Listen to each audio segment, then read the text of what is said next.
Seguimos en este análisis profundo de la epístola de Pablo a Filemón, en esto de analizar el contexto histórico. Ahora vamos a ver la situación política y religiosa de la época. Situación política. Durante el reinado de Nerón, que abarcó desde el año 54 hasta el 68 después de Cristo, el Imperio Romano experimentó un periodo de prosperidad y expansión territorial, pero también estuvo marcado por la corrupción, la opresión y la inestabilidad política.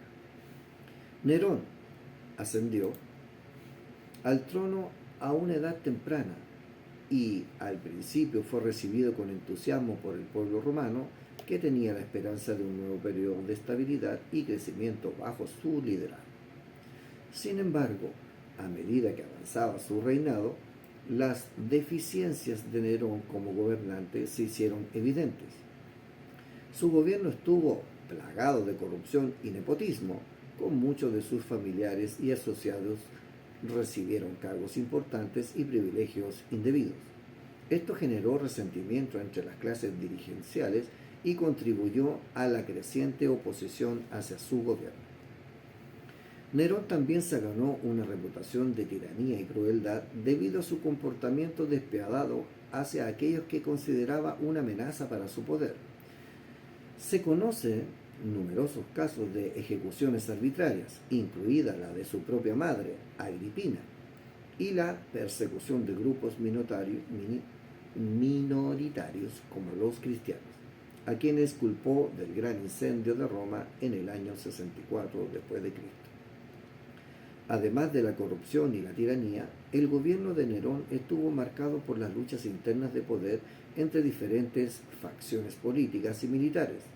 Estas luchas socavaron la estabilidad del imperio y debilitaron la autoridad central, lo que dificultó la aplicación efectiva de políticas y la defensa de las fronteras imperiales.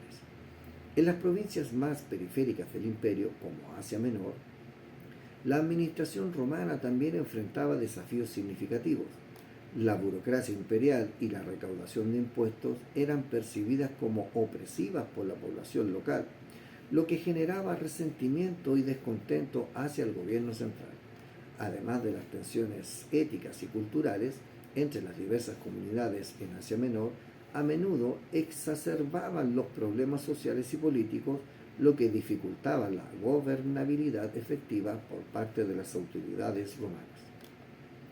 En resumen, durante el reinado de Nerón, el Imperio Romano experimentó un periodo de agitación política y social caracterizado por la corrupción, la tiranía y las luchas internas de poder. Esta situación política tumultuosa tenía implicaciones significativas para todas las regiones del imperio, incluida Asia Menor, donde la administración romana enfrentaba desafíos particulares para mantener el orden y la estabilidad. ¿Cuáles eran las consecuencias políticas cuando un esclavo se fugaba del dominio de su dueño? La fuga de un esclavo del dominio de su dueño podía tener varias consecuencias políticas en la antigua Roma, algunas de las cuales incluían: desafío al orden social establecido.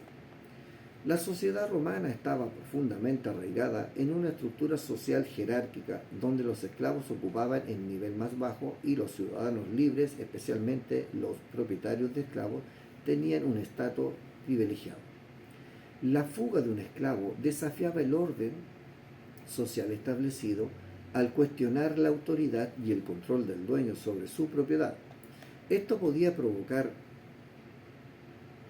preocupaciones entre la élite gobernante sobre la estabilidad del orden social y el respeto a la autoridad. Impacto en la economía local. La pérdida de un esclavo debido a la fuga podía afectar la economía local, especialmente si el esclavo era empleado en actividades económicas importantes como la agricultura, la construcción o el comercio. La falta de mano de obra podría resultar en la disminución de la productividad y el rendimiento económico, lo que tendría repercusiones en la prosperidad de la comunidad y, en última instancia, en la estabilidad política. Respuesta del gobierno central. En algunos casos, la fuga masiva de esclavos o disturbios relacionados con la esclavitud podrían llamar la atención del gobierno central y provocar una respuesta política. Por ejemplo, las autoridades romanas podrían tomar medidas para reforzar la seguridad y aumentar la vigilancia en áreas propensas a la fuga de esclavos, o podrían promulgar leyes más estrictas para castigar a los esclavos fugitivos y disuadir futuras fugas. Repercusiones en las relaciones entre clases sociales. La fuga de un esclavo también podía intensificar las tensiones entre las diferentes clases sociales en la sociedad romana. Los propietarios de esclavos podrían sentirse amenazados por la posibilidad de que otros esclavos siguieran el ejemplo y buscaran escapar de la servidumbre, lo que podría aumentar la desconfianza y la hostilidad entre los grupos sociales y poner en peligro la cohesión social. En resumen, la fuga de un esclavo del dominio de su dueño tenía el potencial de tener varias consecuencias políticas en la antigua Roma, incluido el desafío al orden social establecido, el impacto en la economía local, la respuesta del gobierno central y las repercusiones en las relaciones entre las clases sociales. Estas consecuencias podían variar dependiendo del contexto político, social específico y el que ocurriera la fuga y la magnitud de su impacto en la comunidad. Situación religiosa. En el mundo romano, la religión era un elemento central en la vida cotidiana y la cultura, permeando todas las fases de la sociedad.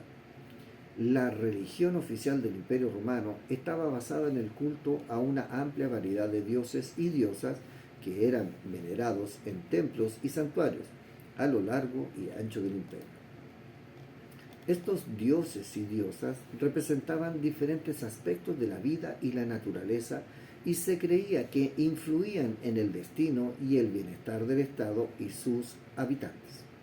El culto a estos dioses estaba estrechamente vinculado al Estado y las instituciones políticas, como festivales y ceremonias religiosas que formaban parte integral de la vida pública y las actividades gubernamentales. Sin embargo, el mundo romano era también un crisol de diversas creencias religiosas influenciadas por las culturas y tradiciones de las numerosas provincias y territorios conquistados por Roma. Además, el paganismo romano, que era la religión oficial del Estado, había una creciente presencia de religiones orientales que ofrecían formas alternativas de espiritualidad y culto.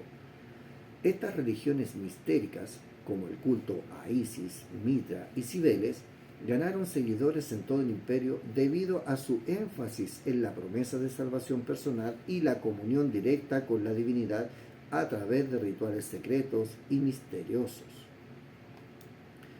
Junto con las religiones orientales, el judaísmo también desempeñaba un papel significativo en el mundo romano. Los judíos dispersos por el imperio como resultado de la diáspora mantenían sus propias prácticas religiosas y tradiciones culturales, incluida la adoración en sinagogas y el cumplimiento de las leyes y rituales judíos. Aunque el judaísmo estaba protegido por la ley romana como una religión legítima, los judíos también enfrentaban tensiones y conflictos con las autoridades romanas y las comunidades locales, especialmente en momentos de agitación política o social. En resumen, la situación religiosa en el mundo romano era diversa y compleja, con una mezcla de tradiciones religiosas oficiales y alternativas que coexistían y se entrelazaban en la vida cotidiana de la sociedad. Desde el culto oficial a los dioses romanos hasta las religiones mistéricas y el judaísmo, la religión desempeñaba un papel fundamental en la vida espiritual y cultural de los habitantes del Imperio Romano, reflejando la diversidad y la pluralidad de creencias en el mundo antiguo. En el próximo video haremos algunas preguntas con respecto a las consecuencias religiosas cuando un esclavo se fugaba del dominio de su dueño. Nos vemos en el próximo video.